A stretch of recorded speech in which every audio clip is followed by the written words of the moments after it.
resource on the earth. Water was once available in nature freely, but nowadays it is sold in shops for money.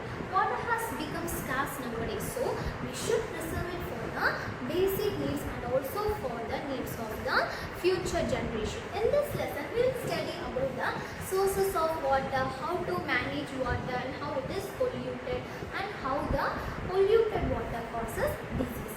Okay. So the first one is sources of water. So where we can find these waters? Waters found in river water and lake water, sea water, well water, spring water and underground water. First one is river water and lake water. What is the first one? River water and lake water. River is a channel through which fresh water flows. The origin of river water is usually hills or mountains. It flows towards the lakes, seas and ocean. Lake is an area filled with water, and man-made lakes are created when dams is built on a river called reservoirs. And small areas filled with water are called pond. Small area filled with water is called pond.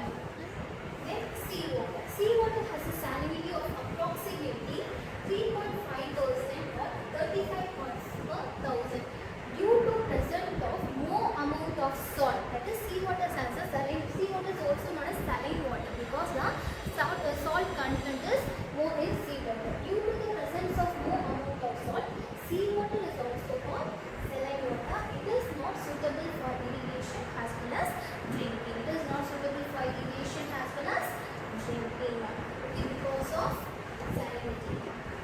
The next one is, what is the third one? Underground water. What is the third one? Underground water. During rainfall, part of the rainfalls get absorbed in the soil. It flows through various layers of the soil till it reaches the hard rock where it gets accumulated before the reservoirs. This water may contain the soluble salts of calcium, magnesium, and underground water is made up of human use either as well as water as a spring water.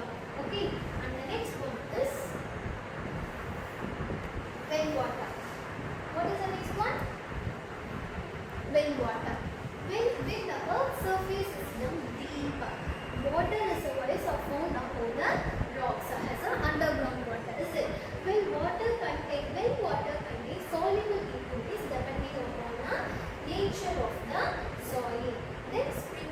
What is the next one? Spring water. Sometimes the accumulated underground water applies pressure on the rocks and come out of the earth's surface in the form of spring from any available openings.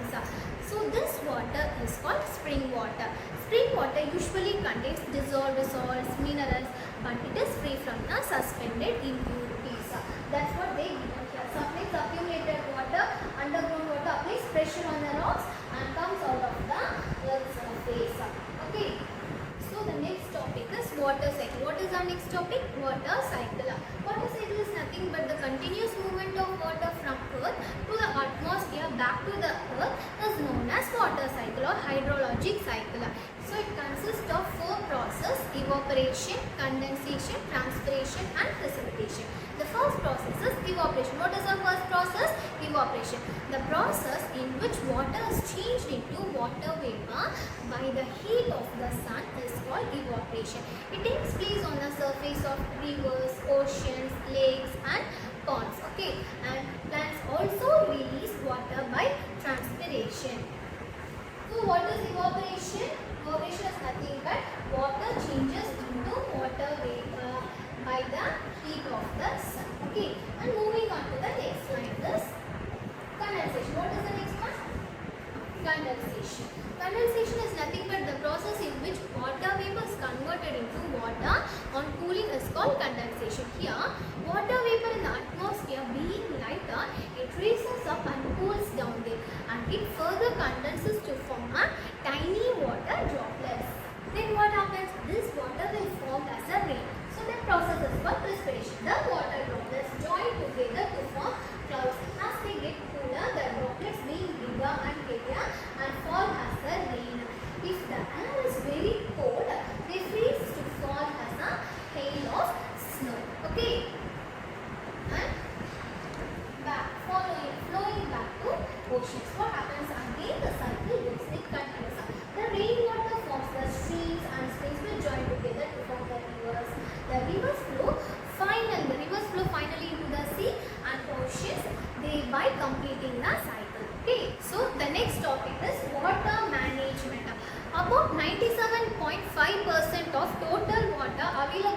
earth is too salty and to be used for drinking and irrigation.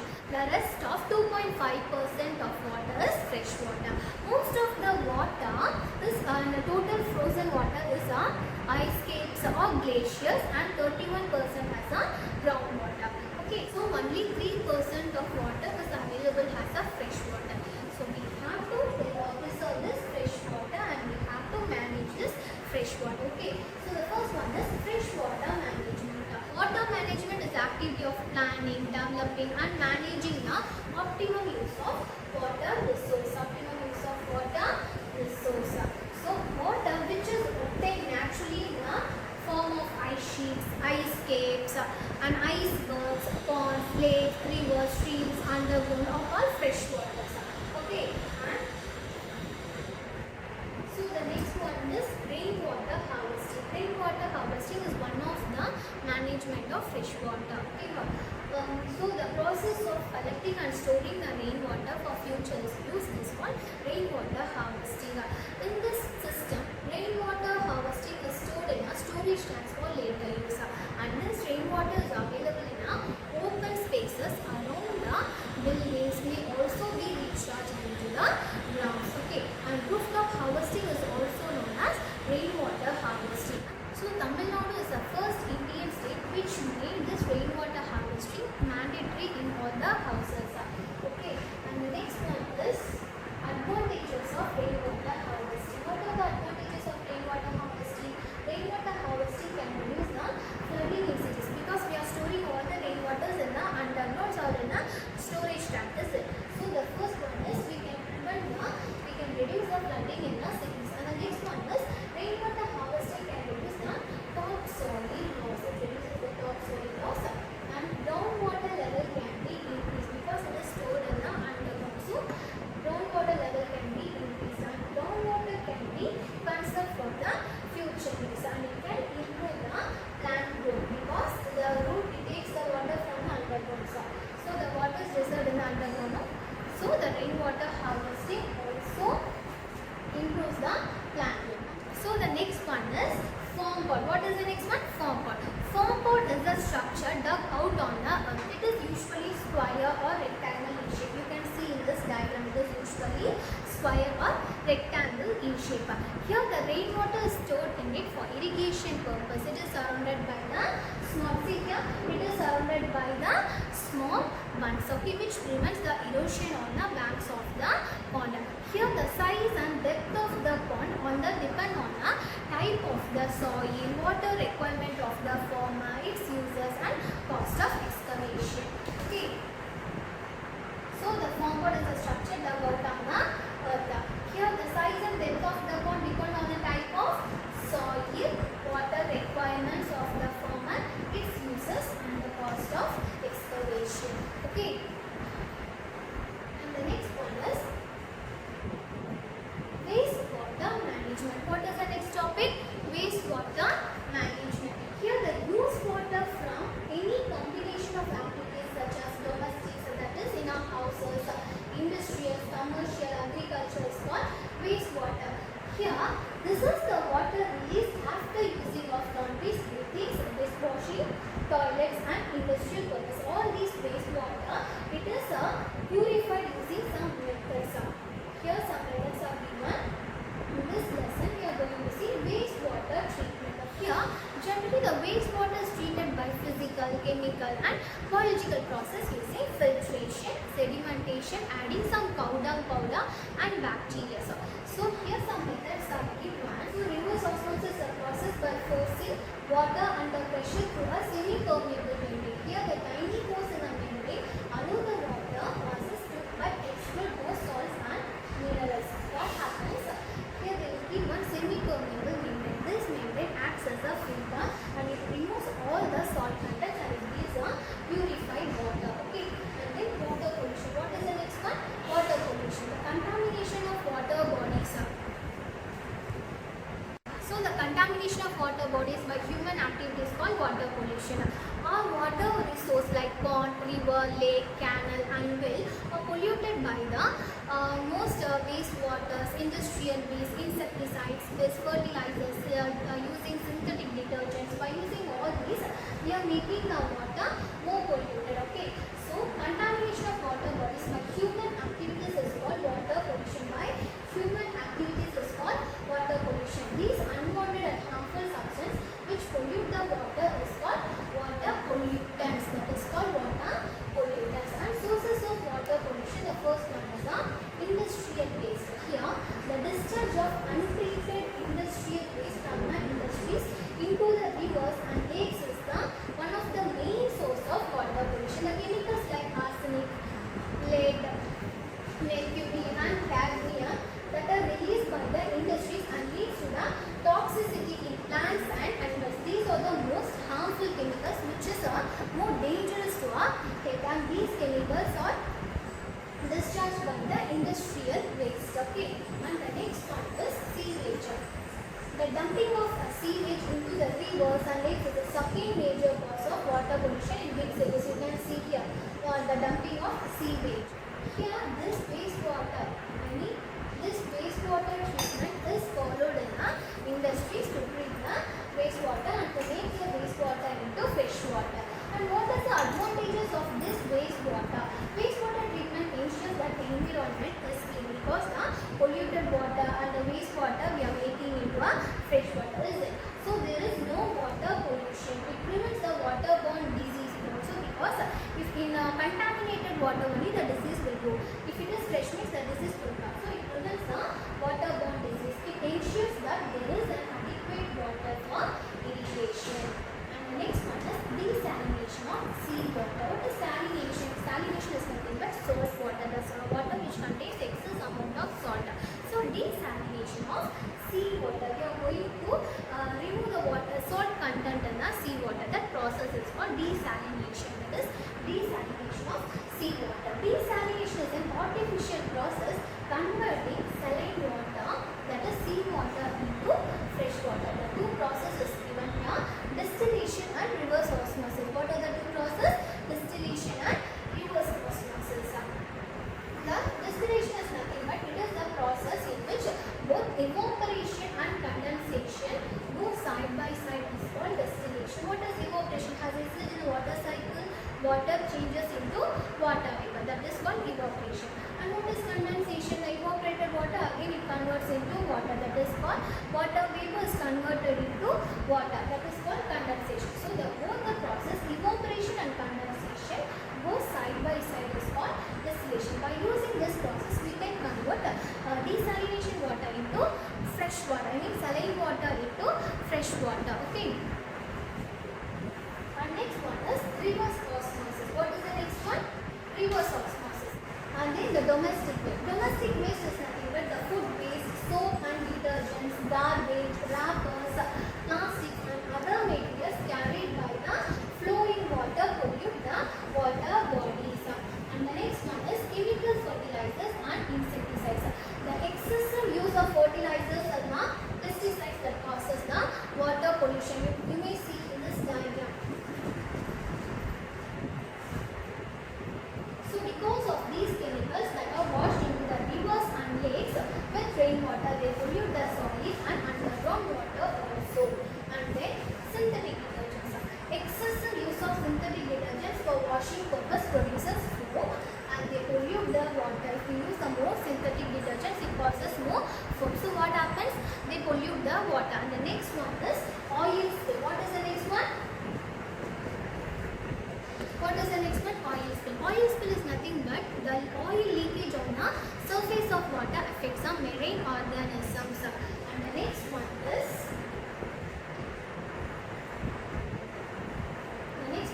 waterborne disease. What is the next one? Waterborne disease.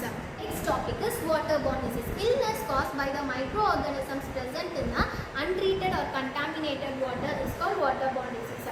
They are responsible for the mortality in all age groups, particularly among children under 5 years of age. And it is believed that 80% of all the diseases in the world are caused by the inadequate sanitation and polluted waters. Okay, and the next one, types of waterborne disease. Here the types of waterborne disease are diarrhea, dysentery, typhoid fever, cholera, hepatitis A and hepatitis E. Here it is caused by bacteria, parasites and viruses. Here you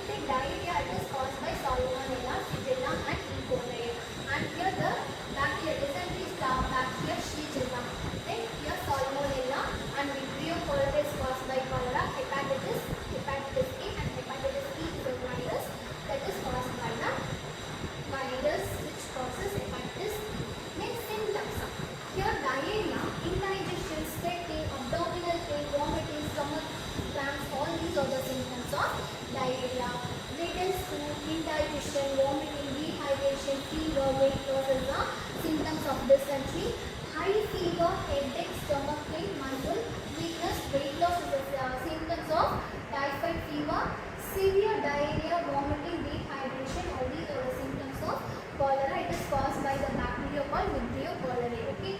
Then vomiting, fever, dark urine, itching, yellow skin and eyes, lack of appetite. All these are the symptoms of hepatitis B. And hepatitis B, vomiting, the same symptoms: vomiting, fever, dark urine, itching, yellow skin and eyes, lack of appetite. All these are the symptoms of hepatitis B and hepatitis A and hepatitis B. Then how to prevent this waterborne disease? Prevention of this waterborne disease. The good personal hygiene should be practiced and basic sanitation should be improved. Then chlorination and boiled water should be used for drinking, and boiled water and pasteurized milk, and dispose the infectious waste properly. If we follow all this, we can prevent the waterborne disease.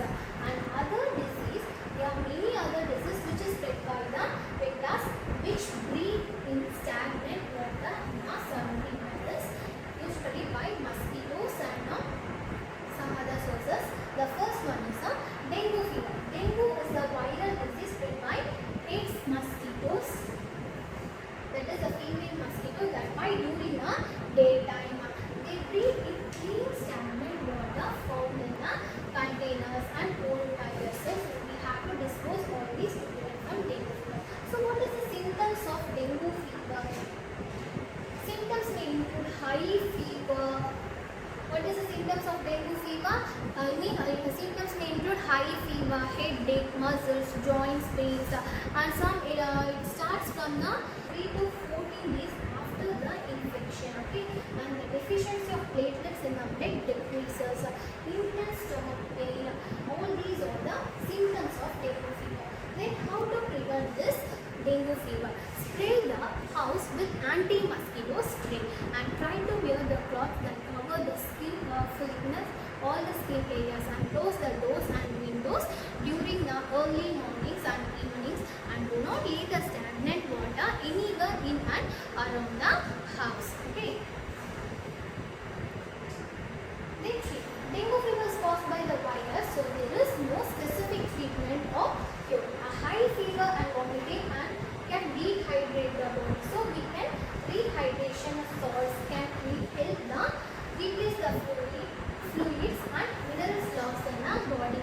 And taking painkillers like paracetamol can help to reduce the fever and ease the pain. Just we can take the painkillers. Then the next one is swine flu.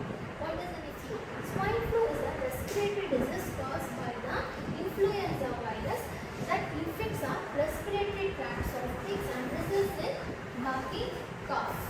It can be transmitted to the human beings. Who will get this swine flu easily? People who constantly exposed to pigs are at the risk of swine flu infection. By keeping our surrounding free from sewage water, we can avoid to the exposure of pigs. Okay, and then evaluation. First one, choose the correct answer. Which of the following microorganisms cause waterborne disease? Bacteria, virus, protozoa, or what is the answer? Water is present in huge quantities as vapor and clouds in sky, earth, atmosphere, rain. Yes, atmosphere. So the third one, dash water is free from suspended impurities. Sea, well, river, underground. What is the answer? Yes, underground. And dash of water is in oceans and seas. 97%, 87, 47, 77. The answer is 97.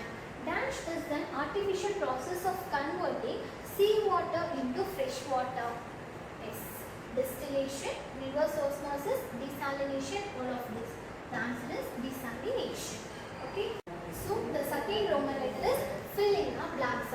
The accumulated underground water comes out in a form of spring. It's very good. And the process of changing water into water vapor by the heat heat of the sun is called evaporation.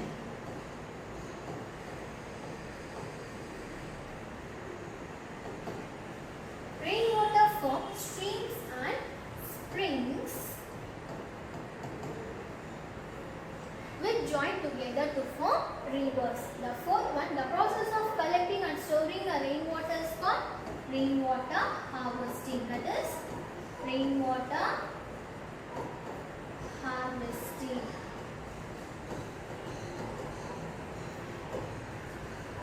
Cholera is caused by bacteria. So now moving on to the match the following. The third Roman letter is match the following. The first one, leakage of oil, pollute marine organisms, reservoir, man-made lake, distillation, cloud, rainwater harvesting, plant growth, swine flu, influenza virus. Answer briefly. Write down the sources of water. So these are the sources of water: rainwater, lake water, sea water, well water, spring water, and underground water. These are the sources of water. And the next one, what is desalination? See, it's given in your book. Converting the desalination is an artificial process of converting saline water into fresh water. Okay. And the next question, what of the process involved in water cycle? Evaporation, condensation, transpiration, and then precipitation. And the next question, what are reservoirs? What are reservoirs? So man-made lakes created when dam is built on a river is called reservoir. It is given in a page 72. The answer is given. Okay. And the next question, how can we prevent dengue fever?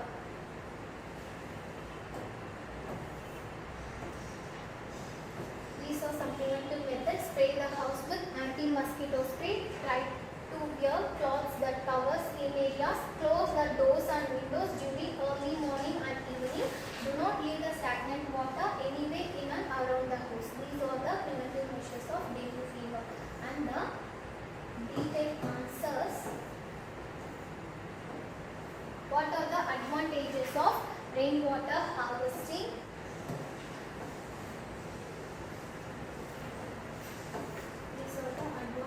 Of rainwater harvesting: reduce the flooding in the cities.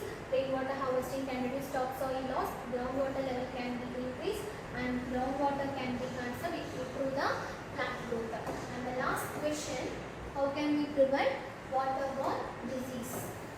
So this is the answer for prevention of waterborne disease. So two details we are now.